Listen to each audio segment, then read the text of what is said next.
కాకినాడ కార్పొరేషన్లోని 19వ డివిజన్లో త్రాగునీరు లేక ప్రజలు తీవ్ర ఇబ్బందులు ఎదుర్కొంటున్నారు.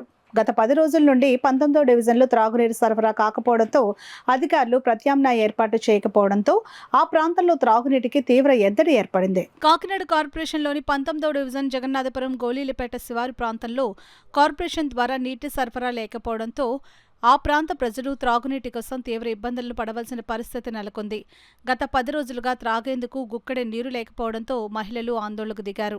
ఖాళీ బిందెలతో రోడ్డెక్కి నిరసన తెలిపారు. ట్యాంకర్ ద్వారా నీటి సరఫరా చేస్తున్న మనిషికి 2 బిందెలు మాత్రమే నీరు అందించడం చాలా దారుణమని అన్నారు. కనీస అవసరాలకు త్రాగునీరు ఉన్నప్పటికీ ఆ నీటిని కార్పొరేషన్ అధికారులు తమకు అందించలేకపోవడం పట్ల వారు తీవ్ర ఆగ్రహం వ్యక్తం చేస్తున్నారు. స్థానిక ప్రజాప్రతినిధుల తీరుపై కూడా వారు తీవ్రంగా మండిపడుతున్నారు. ఎన్నికల సమయంలోనే తాము గుర్తొస్తామంటూ వారు ప్రజాప్రతినిధులను నిలదీస్తున్నారు. ప్రతిరోజు ట్యాంకుల ద్వారా నీటి సరఫరాను తమకు అందించాలని వారు డిమాండ్ చేస్తున్నారు. చాలా ఇబ్బంది పడుతున్నామండి. కానీ ట్యాంక్ వస్తుంది కానీ 2 బిందెల కంటే ఎక్కువ ఇవ్వట్లేదు. ఆ 2 బిందెల నీళ్ళు ఎంతవరకు వస్తాయండి? పిల్లలతో ఉన్నాము, మాకు వాటర్ వదలాలండి. ఈ కార్లు వచ్చినా సరే నీళ్ళు 2 గంటలు ఎక్కువ ఇవ్వట్లేదండి. 4 పిల్లలతో ఉన్నానండి. 18 రోజులు పెట్టి ఇబ్బంది పడుతున్నానండి. ఎవరింటికి వెళ్ళినా ఎవరి కుళాయిలు రావట్లేదు. వచ్చినా ఒక బిందె ఇస్తున్నారండి. మాకు వాటర్ కావాలండి. చిన్న రామాలయం దగ్గరండి 12 రోజుల నుంచి నీళ్లు రావట్లేదండి.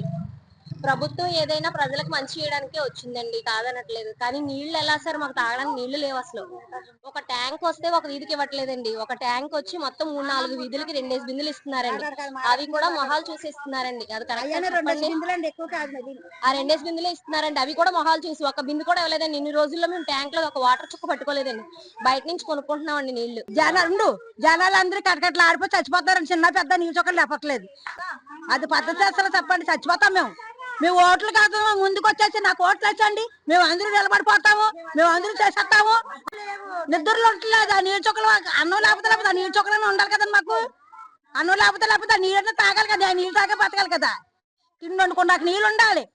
తాగడం నీళ్ళు చుక్కలు లేకపోతే ఏమైపోతారు జనాలు. పైగా 2 బిందెలు వస్తాము, పట్టుకుంటే మానేయండి. లేకపోతే 1వ తరగతి దాకా నీళ్ళు రావు. చెరువు ఎండిపోయిందంట. మరి చెరువు ఎండిపోతే మమ్మల్ని చచ్చిపోమంటారా? ఇక్కడ ఎత్తున్నారు. 2 బిందెల కన్నా ఎక్కువ ఇవ్వట్లేదు. ఒక్క బిందె అదైనా దొరికి కూడా దొరుకుతున్నాయి. మేము ఇన్ని సంవత్సరాలు పడాలంటే మేము పడలేమండి. ఓట్లు వేయించుకుంటప్పుడు బాగానే వేయించుకుంటున్నారు. ప్రజల కాడికి వచ్చేప్పటికి ఏదన్నది సాయం రావట్లేదు. మేము పడాలంటే ఇంకెలా పడతామండి? ఇలాగైతే మాకు సంస్థ తీరండి. మాకు ఏ సంస్థని పడతాం? కొన్ని నీళ్ళ కాడ వచ్చి ఒక ఈదికి ఇచ్చి చేసింది అన్నది బాగుంటది. ఏదైనా బాధ అది. రోజుల నుంచి నీళ్లు, ఈ ఉప్పు నీళ్లు వాడుకోవడానికంటే ఈ ఉప్పు నీళ్లు నిన్నే వేసారు. ఇది తలొక 50 రూపాయలు వేసుకొని అది ఓపెన్ చేసుకున్నాం నిన్న. వాసనతో వచ్చినా కూడా అయ్యే మోసుకెళ్తున్నాం మేము. ఎందుకు అసలు ఈ లైన్ కే ఆపవలసిన అవసరం ఏముంది? మేము ఎంత ఇబ్బందితో ఉన్నామంటే అసలు మాటలో చెప్పలేము. మేము తాగడానికి కూడా కొని తెచ్చుకోవాలంటే ఒక బాటిల్ 20 రూపాయలు. ఇప్పుడు ట్యాంక్ డబ్బా కొనాలంటే 100 రూపాయలు ఎత్తు కొనాలంటే చాలా ఇబ్బంది. మేము కూలోళ్ళం, జీతగాళ్ళం కాదు. మాకు నీళ్లు వాటర్ వదలాలి మా లైన్ కి.